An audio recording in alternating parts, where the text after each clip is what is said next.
नमः शिवाय। शिव पुराण श्री रुद्र संहिता तृतीय खंड 91वां अध्याय। रति की प्रार्थना पर कामदेव को जीवन दान। ब्रह्मा जी बोले, हे नारद जी, उस समय अनुकूल समय देखकर देवी रति भगवान शिव के निकट आकर बोली, हे दीन वत्सल भगवान शिव, आपको मैं प्रणाम करती हूँ। देवी पार्वती का पाड़ ग्रहण करके आपने निश्चय ही लोकहित का कार्य किया है। देवी पार्वती को प्राण वल्लभा बनाने से आपके सौभाग्य में निश्चय ही वृद्धि हुई है। आपने तो पार्वती का वरण कर लिया है, परंतु भगवान मेरे पति कामदेव की क्या गलती थी? उन्होंने तो लोक कल्याणवश सभी देवताओं की प्रार्थना मानकर आपके हृदय में पार्वती के प्रति आसक्ति पैदा करने हेतु ही काम बाणों का उपयोग किया था। उनका यह कार्य तो इस संसार को तारकासुर नामक भयानक और दुष्ट असुर से मुक्ति दिलाने के लिए प्रेरित करना था।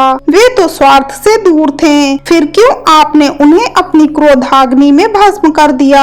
हे देवाधिदेव महादेव जी, हे करुणा निधान भक्तवत्सल, अपने मन में काम को जगाकर मेरे पति कामदेव को पुनर्जीवित कर मेरे वियोग के कष्ट को दूर करें। आप तो सबकी पीड़ा जानते हैं, मेरी पीड़ा को समझकर मेरे दुखों को दूर करने में मेरी मदद कीजिए। भगवान, आज जब सबके हृदय में प्रसन्नता है तो मेरा मन क्यों दुखी हो?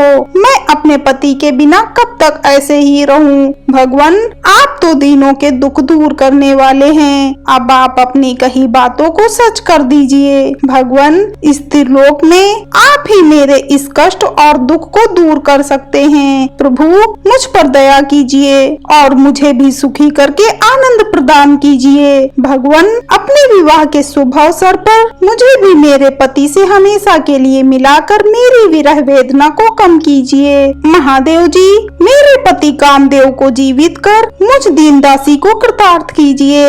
ऐसा कहकर देवी रति ने अपने दुपट्टे की गांठ में बंधी और अपने पति कामदेव के शरीर की भस्म को भगवान शिव के सामने रख दिया और जोर जोर से रोते रोते भगवान शिव शंकर से कामदेव को जीवित करने की प्रार्थना करने लगी। देवी रति को इस प्रकार रोते हुए देखकर वहां उपस्थित सरस्वती आदि देवियां भी रोने लगी और सब भगवान शिव से कामदेव को जीवन दान देने की प्रार्थना करने लगी। इस प्रकार देवी रति के बार बार प्रार्थना और स्तुति करने पर भगवान शिव प्रसन्न हो गए और उन्होंने रति के कष्टों को दूर करने का निश्चय कर लिया।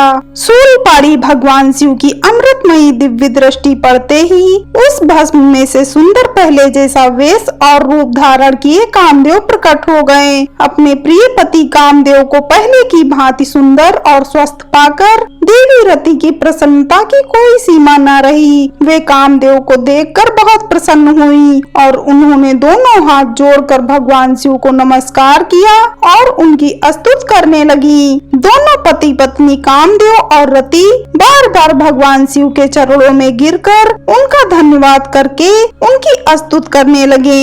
उनकी इस प्रकार की गई स्तुति से प्रसन्न होकर भगवान शिव बोले, हे काम और रति, तुम्हारी इस स्तुति से मुझे बहुत प्रसन्नता हुई है। मैं बहुत प्रसन्न हूँ। तुम जो चाहो मनोवांछित वस्तु मांग सकते हो। भगवान शिव के ये वचन सुनकर कामदेव को बहुत प्रसन्नता हुई। उन्होंने दोनों हाथ जोड़कर और सिर झुकाकर कहा, हे भगवान, यदि आप मुझ पर प्रसन्न हैं, तो पूर्व में मेरे द्वारा किए गए अपराध को क्षमा कर दीजिए और मुझे वरदान दीजिए कि आपके भक्तों से मेरा प्रेम हो और आपके चरणों में मेरी भक्ति हो। कामदेव के वचन सुनकर भगवान शंकर बहुत प्रसन्न हुए और बोले, तथास्तु, जैसा तुम चाहते हो वैसा ही होगा। मैं तुम पर प्रसन्न हूँ। तुम अपने मन से भय को निकाल दो। अब तुम भगवान श्री हरि विष्णु के पास जाओ। तत्पश्चात कामदेव ने भगवान शिव को नमस्कार किया और वहाँ से बाहर चले गए। उन्हें जीवित देखकर सभी देवता बहुत प्रसन्न हुए और बोले कि कामदेव, आप धन्य हैं। महादेव जी ने आपको जीवन दान दे दिया। तब कामदेव को आशीर्वाद देकर विष्णु पुनः अपने स्थान पर बैठ गए। उधर भगवान शिव ने अपने पास बैठी देवी पार्वती के साथ भोजन किया और अपने हाथों से उनका मुंह मीठा किया। तत्पश्चात शैलराज की आज्ञा लेकर शिव जी पुनः जनवासे में चले गए। जनवासे में पहुंचकर शिव जी ने मुझे, विष्णु जी और वहाँ उपस्थित सभी मुनिगणों को प्रणाम किया। तब सब देवता शिव जी की वंदना और अर्चना करने लगे। फिर मैंने, विष्णु जी और इंद्रादि ने शिव जी की स्तुति की। सब और भगवान शिव की जय जयकार होने लगी और मंगलमय वेद ध्वनि बजने लगी। भगवान शिव की स्तुति करने के पश्चात उनसे विदा लेकर सभी देवता और ऋषि मुनि अपने अपने विश्राम स्थल की ओर चले गए। हर हर महादेव।